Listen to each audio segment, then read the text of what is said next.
right, welcome back, everyone. We have some breaking news that we want to bring to you right now. It was something that we had been anticipating over the course of the last several days because the President of the United States has signaled it. We now have a statement from the President of the United States that, in fact, the United States has bombed Iran. I want to read for you what President Trump posted on Truth Social just minutes ago, saying, "We have completed our very successful attack on 3 nuclear sites in Iran, including Fordow, Natanz, and Esfahan. All planes are now outside of Iranian airspace. A full payload of bombs was dropped on the primary site, Fordow. All planes are safely on their way home. Congratulations to our great American warriors.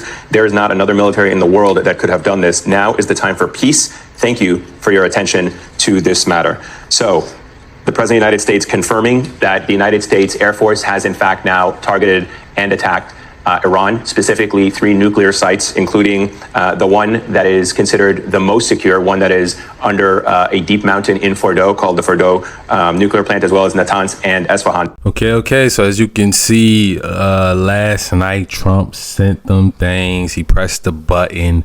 And, he launched an attack. He sent some missiles, sent some bombs to multiple nuclear sites in Iran, right? Iran, however you want to pronounce it, right? Now, me personally, what I think about this situation is that I was thinking that, we was going to have a little bit more time. He did say like 2 weeks. It had only been 2 days. And he said, you know what?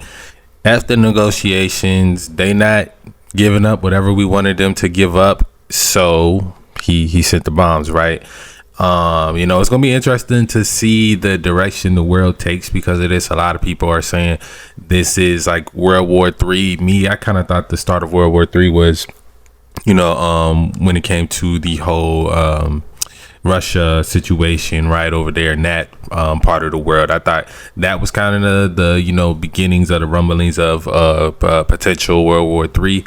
But now U.S. is kind of more so directly involved instead of just sending money, right?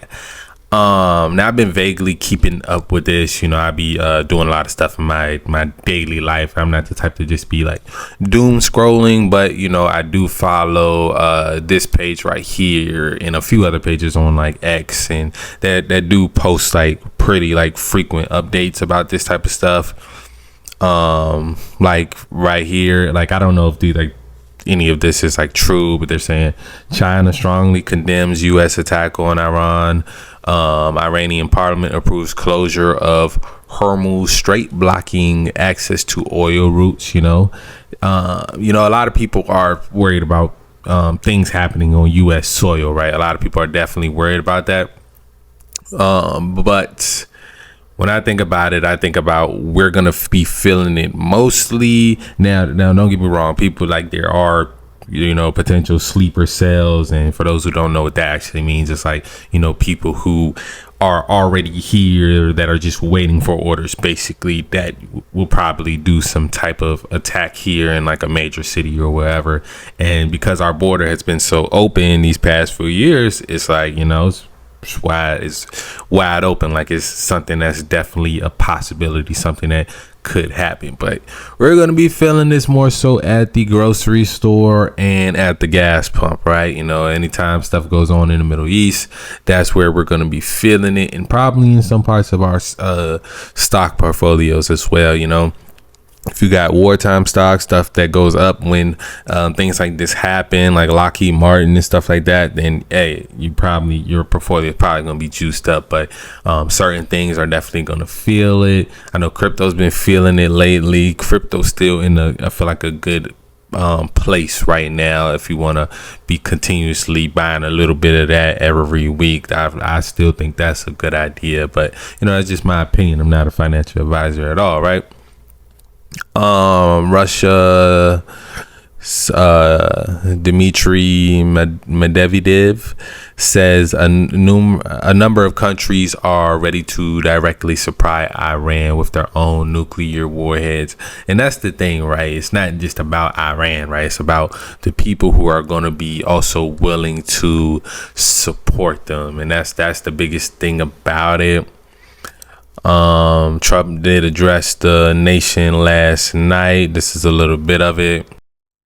Short time ago, the U.S. military carried out massive precision strikes on the 3 key nuclear facilities in the Iranian regime, Fordow, Natanz, and Esfahan.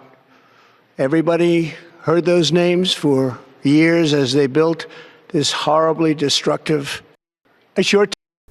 Yeah, so it was definitely a longer address. You know, y'all can go watch all this stuff if y'all care to watch it. You know, I think it is very important, but I also think at the same time we do still have to understand like our daily lives as of right now. If you're not actively living in a war zone, it still has to go on, right? So still focus on yourself, focus on your health, focus on getting to that bag. So if anything push comes to shove, if you do got to relocate, it's not a problem for you. That's going to be a problem for a lot of people, and that's why in these war zones there are a lot of civilians. You got people that don't want to leave, and you got people that can't leave because of financial reasons and things like that. It's not easy for everybody to just up and move. Now you can't. Anybody can do it. You got 2 arms and 2 legs, but we all know crossing borders and different financial implications to different things.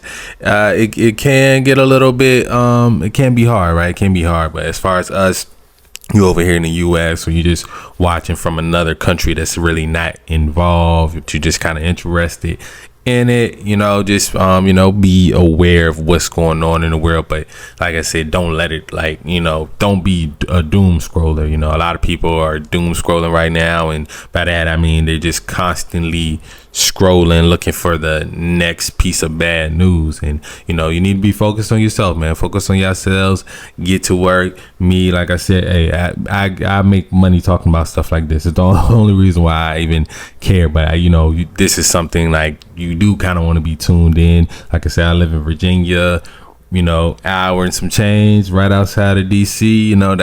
That's a big deal. That's something that would make me want to make sure I'm keeping up with what's going on in the world. But what do you guys think about this? Do you think we should have stayed out of it? Me personally, I think that we probably should have kind of because like for the past 2 weeks they've been kind of bombing each other back and forth, and Israel definitely did send them first ones, and it just been kind of going back and forth. I think we need peace in the world.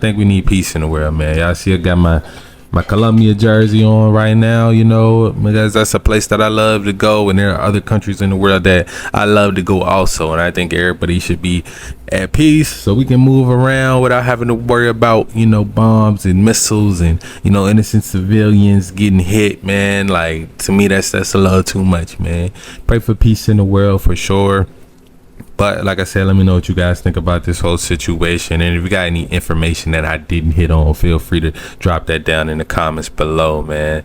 You know what I'm saying? All the people that's really like directly affected by all this stuff, or you got family member in either of these regions, it's innocent people on both sides, and that's more so like what I care about. We all know there are people behind the scenes pulling the strings, really affecting the collective consciousnesses in these places, making and all these propaganda and all this stuff going on. But at the end of the day, there are people that are just trying to make it to the next day living in these places, man. Y'all be safe out there. As always, love y'all. I'm out.